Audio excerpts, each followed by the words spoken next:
আসসালামু আলাইকুম রহমতুল্লাহি ওবরাকাতুহু।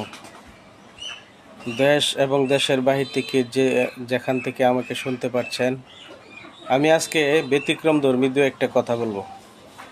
আমি আসলে এগুলি নিয়ে কথা বলতে চাইছিলাম না, কিন্তু বর্তমান পরিস্থিতি দেখে নিজেকে আর ধরে রাখতে পারলাম না। এখন বর্তমানে কিছু কিছু রাজনৈতিক মোল্লা মৌলবী তারা যে ভাষা বলার দরকার এই ভাষা অবশ্য বলবো না, তাদের মাথার মধ্যে মনে হয় কৃমি হইছে। এরা আওয়ামী লীগ বিএনপির মতোই সামান্য ক্ষমতার স্বার্থের কারণে, ক্ষমতার চেয়ারে বসার লোভে আহলে হক যারা উলামায়ে কেরাম তাদেরকে বিভিন্ন রকমের অপবাদ দিচ্ছে। আজকে জাতি স্বপ্ন দেখছিল যে সমস্ত উলামায়ে কেরাম একজোট হবে, কিন্তু তারা কি করছে?